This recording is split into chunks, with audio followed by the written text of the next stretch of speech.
हरे राम हरे कृष्ण, हे राम हे कृष्ण, हे महर्षि में परमहंस जी महाराज, आपके श्री चरणों में मेरा कोटि कोटि प्रणाम। धृतराष्ट्र बोले, हे संजय, धर्म भूमि कुरुक्षेत्र में एकत्रित युद्ध की इच्छा वाले मेरे और पांडु के पुत्रों ने क्या किया? संजय बोले, उस समय राजा दुर्योधन ने व्यूह रचना युक्त पांडवों की सेना को देखा और द्रोणाचार्य के पास जाकर यह वचन कहा, हे आचार्य, आपके बुद्धिमान शिष्य द्रुपद पुत्र धृष्टद्युम्न द्वारा व्यूहकार खड़ी की हुई पांडु पुत्रों की इस बड़ी भारी सेना को देखे। इस सेना में बड़े बड़े धनुषों वाले तथा युद्ध में भीम और अर्जुन के समान सूरवीर सात्यकी और विराट तथा महारथी राजा द्रुपद, धृष्टकेतु और चेकितान तथा बलवान काशीराज, पुरोजित कुंती भोज और मनुष्यों में श्रेष्ठ सभ्य पराक्रमी योद्धा मन्यु तथा बलवान उत्तमोजा, सुभद्रा पुत्र अभिमन्यु एवं द्रौपदी के पांचों पुत्र, ये सभी महारथी है। हे ब्राह्मण श्रेष्ठ, अपने पक्ष में भी जो प्रधान है उनको आप समझ लीजिए।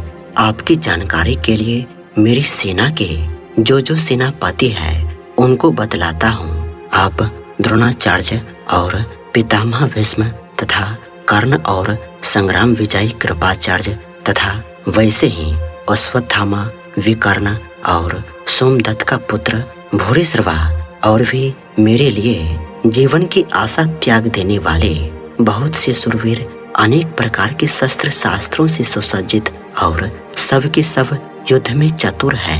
भीष्म पितामह द्वारा रक्षित हमारी वह सेना सब प्रकार से अजय है और भीम द्वारा रक्षित इन लोगों की वह सेना जीतने में सुगम है। इसलिए सब मोर्चों पर अपनी अपनी जगह स्थित रहते हुए आप लोग सभी निसंदेह भीष्म पितामह के ही सब ओर से रक्षा करें। दोनों सेनाओं के शंख ध्वनि का वर्णन कौरवों में वृद्ध बड़े प्रतापी पितामह भीष्म ने उस दुर्योधन के हृदय में हर्ष उत्पन्न करते हुए उच्च स्वर से सिंह की दहाड़ के समान गरजकर शंख बजाया। इसके पश्चात शंख और नगारे तथा ढोल, मृदंग और नरसिंगे आदि बाजे एक साथ ही बज उठे। उनका वह शब्द बड़ा भयंकर हुआ। इसके अनंतर सफेद घोड़ों से युक्त उत्तम रथ में बैठे हुए श्री कृष्ण महाराज और अर्जुन ने भी अलौकिक शंख बजाए। श्री कृष्ण महाराज ने पांचजन्य नामक, अर्जुन ने देवदत्त नामक और भयानक कर्म वाले भीमसेन ने पौंड्र नामक महाशंख बजाया। कुंती पुत्र राजा युधिष्ठिर ने अनंत विजय नामक और नकुल तथा सहदेव ने सुघोष और मणिपुष्पक नामक शंख बजाए। श्रेष्ठ धनुष वाले काशीराज और महारथी शिखंडी एवं धृष्टद्युम्न तथा राजा विराट और अजय सात्यकी, राजा द्रुपद एवं द्रौपदी के पांचों पुत्र और बड़ी भुजा वाले सुभद्रा पुत्र अभिमन्यु, इन सभी ने हे राजन सब ओर से अलग अलग शंख बजाए और उस भयानक शब्द ने आकाश और पृथ्वी को भी गुंजाते हुए धार्त राष्ट्रों के अर्थात आपके पक्ष वालों के हृदय विदीर्ण कर दिए। हे राजन, इसके बाद कपिध्वज अर्जुन ने मोर्चा बांधकर डटे हुए धृतराष्ट्र संबंधियों को देखकर उस शस्त्र चलने की तैयारी के समय धनुष उठाकर ऋषिकेश श्री कृष्ण महाराज से यह वचन कहा, हे अच्युत, मेरे रथ को दोनों सेनाओं के मध्य में खड़ा कीजिए और जब तक कि मैं युद्ध क्षेत्र में डटे हुए युद्ध के अभिलाषी इन विपक्षी योद्धाओं को भली प्रकार देख न लो कि इस युद्ध रूप व्यापार में मुझे किन किन के साथ युद्ध करना योग्य है, तब तक उसे खड़ा रखिए। दुर्बुद्धि दुर्योधन का युद्ध में हित चाहने वाले जो ये राजा लोग इस सेना में आए हैं, इन युद्ध करने वालों को मैं देखूंगा।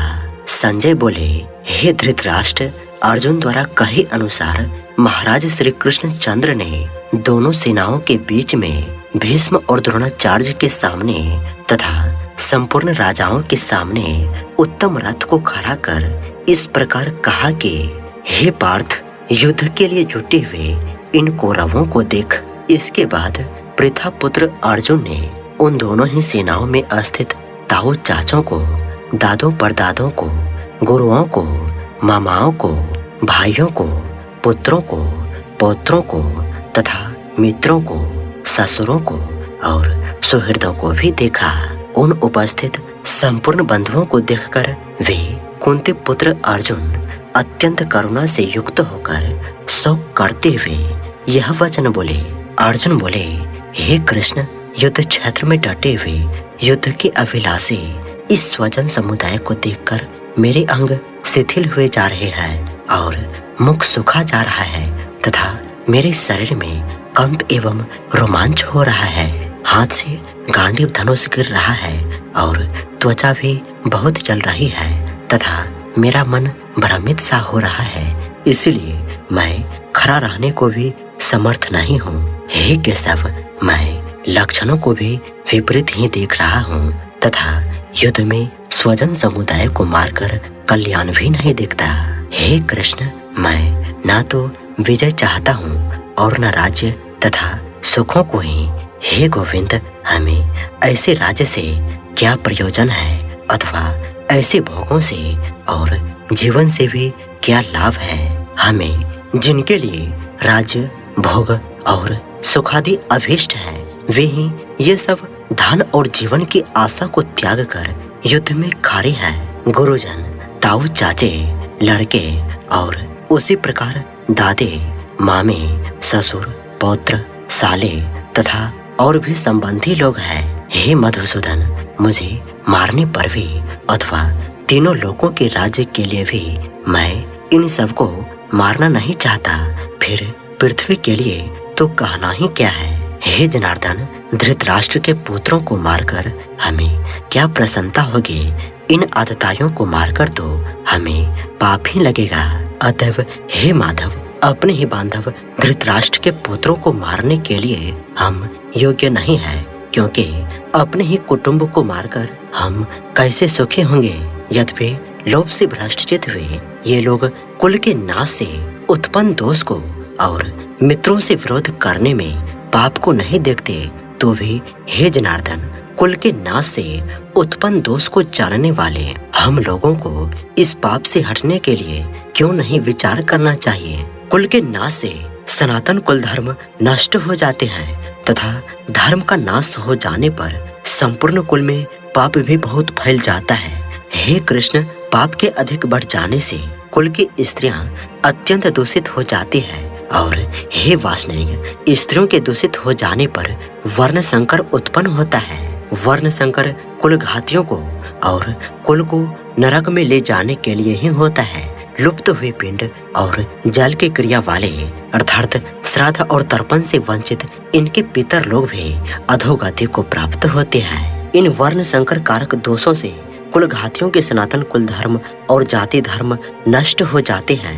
हे जनार्दन, जिनका कुल धर्म नष्ट हो गया है, ऐसे मनुष्यों का अनिश्चित काल तक नरक में वास होता है, ऐसा हम सुनते आए हैं। हाँ, शोक हम लोग बुद्धिमान होकर भी महान पाप करने को तैयार हो गए हैं, जो राज्य और सुख के लोभ से स्वजनों को मारने के लिए उद्यत हो गए हैं। यदि मुझ शस्त्र रहित एवं सामना न करने वाले को शस्त्र हाथ में लिए हुए धृतराष्ट्र के पुत्र रण में मार डाले, तो वह मारना भी मेरे लिए अधिक कल्याणकारक होगा। संजय बोले, रणभूमि में शौक से उद्विग्न मन वाले अर्जुन इस प्रकार कहकर बाण सहित धनुष को त्याग कर रथ के पिछले भाग में बैठ गए।